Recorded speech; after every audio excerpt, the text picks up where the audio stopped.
Okay, we are now on the initial value and boundary value problem. So here, as I've said later, so this is a way of doing your or applying all those cases. So initial value and boundary problem is just like you have some limits. So asa ra kataman at and then asa ka magsugod. So to determine the unique solution to a first order linear differential equation, so it was sufficient to specify the value of the solution at a single point. So, which implies for or which states for the theorem number 6. So, if P, Q, R, and G are continuous throughout an open interval I, then there exists one and only one functions, which is y of x, satisfying both differential equation. So, if you could see this one, this is your equation, di ba? Atong double prime, single prime, and the y. So, this is your homogeneous differential equation. So, on the interval I and the initial conditions is or are this points, okay? So, y x of 0, so nakay point here, that will be equal to y or y sub 0, or depende kung if this is y sub 0, x sub 0, then this is y sub 0, and so on. So y prime, you have if value here, that is also another, that y prime that is equivalent to y nemo. So it is important to realize that any real numbers or real values can be assigned to y sub 0 and y sub 1, and theorem 6 applies. So here, so we have example here. So, di ba, if you could see, unsa man ni siya, unsa man ning case, let's try. So let's check. So from here, obviously we know already from looking at this by having met those examples, we could say that the auxiliary equation, without trying to do all the solutions, we could say the auxiliary equation is automatically r squared minus 2r plus 1. Okay. So we could get our case by doing this one. Negative squared, b squared minus 4ac. So let's try if it is equal. So greater than, less than, or equal. So kini, naka-equal naman ako daan. So from here, let's just substitute. Your b is 2, negative 2. Your a is 1, and your c also 1. So 4, negative 4 times 1, that is negative 4. Negative 2 squared, that is positive 4. 4 minus 4, that is 0. So, since this is equal, therefore, the given equation is case number 2, which is repeated roots. Okay. So, ato ang pamaagi sa repeated roots, di ba?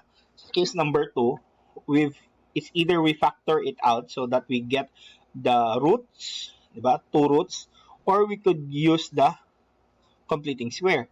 Diba? So we could use completing square. So we have roots equal to 1. Kung case number 3 pa ni, so alpha and beta. So sa if case number 1, so factor it out po.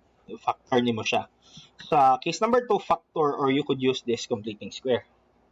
So since the given equation is case number 2, so we will follow case number 2, y is equals to c sub 1 x sub 0, di ba?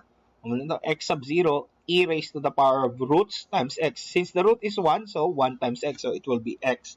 So x sub x raised to the power of 0 is 1, so 1 times c sub 1 is c sub 1 mo nang kinira. So next is c sub 2 for the second root, x raised to the power of 1, kay keep going higher man o magkasakaman by 1 ang ato ang x because this is case number 2.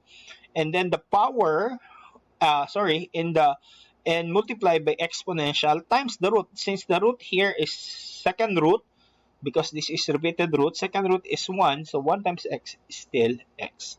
So this is the general solution. Now, if you could remember, we have this initial value and boundary value. So from there, if you could see, you have y prime.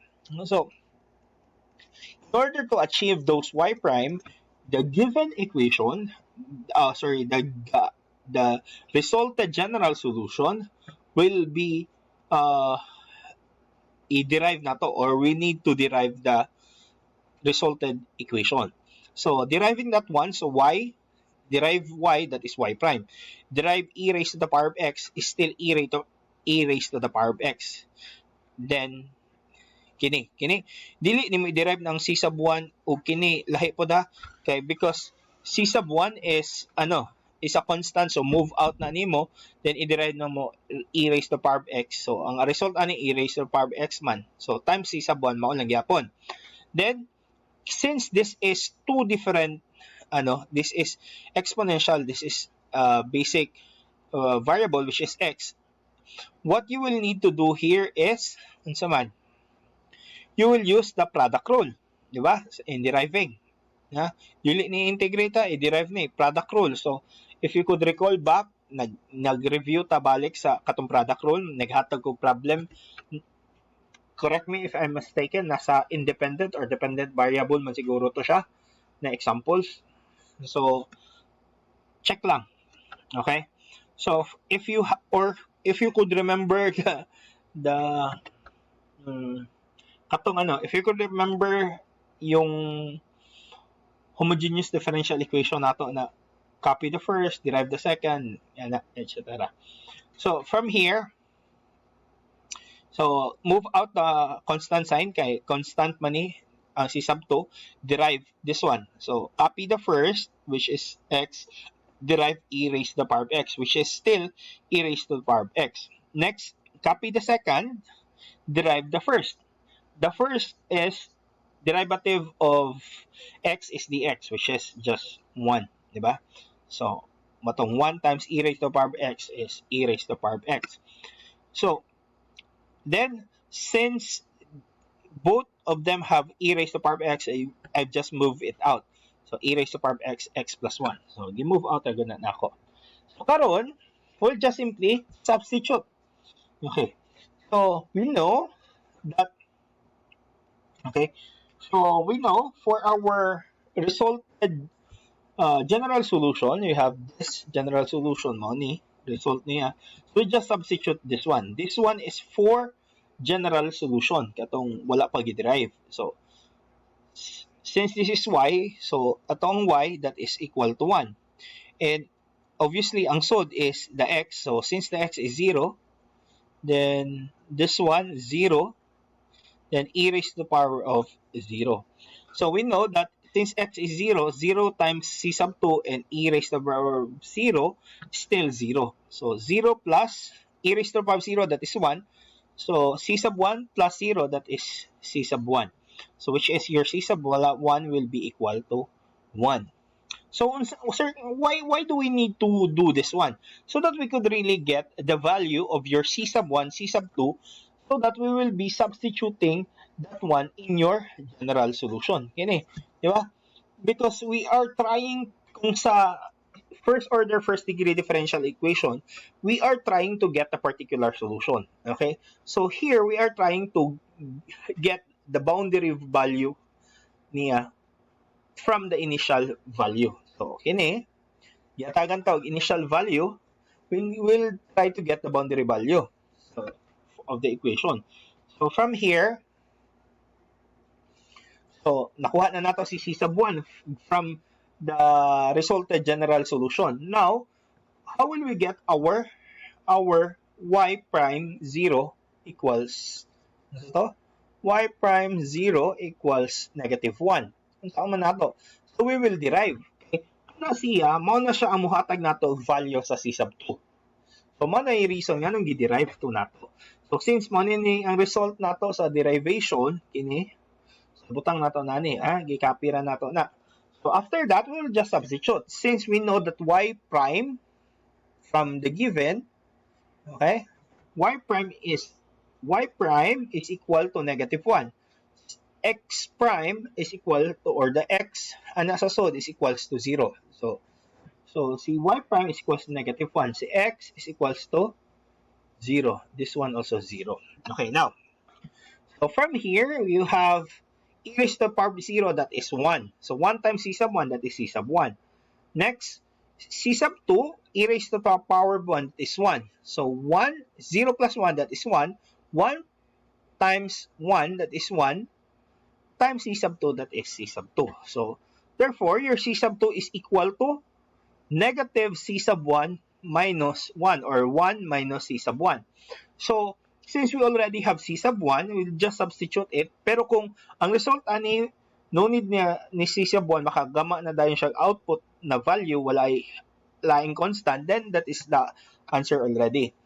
So, since dili pa man na pa man c sub 1, so let's just substitute since our c sub 1 is already solved. So, c sub 2 is equals to the c sub 1, which is 1. So, negative man ni siya. So, negative, then c sub 1 is 1. 1 minus 1, that is negative 2. So, therefore, our c sub 1 is 1 and our c sub 2 is negative 2. So, from the result na to, di ba? Mani ang resulta sa to ang general solution na nagikuha na to. So, therefore, our c sub 1 is 1. So, y is equals to, wala na, mawa si 1 kay 1 times e raised to the power of x is still e raised to the power of x. Now, our c sub 2 is negative 2, right? So, it becomes negative 2x e raised to the power of x. So, this is our boundary value equation. So, na result na to. So, this is our resulting equation with their boundary na boundary equation na yan. Okay, so the unique solution satisfying the initial condition, so that's is this one. So that's why it's called initial value and boundary value problems. That's why it's called. Okay, these problems kining discuss na kong ninyo from the case 1 to until here. This is very important because this will be discussed to you in advanced mathematics. Continued ni siya. Okay? From your differential calculus, integral calculus, gigamit si differential calculus. Pag adto sa differential equation, gigamit nato si integral o differential calculus. Pag sud nato advanced math, you will use this one. That's why I've discussed this one so that you have already background. And actually, after this, that is Laplace transform. Okay? So that's it for initial value problem.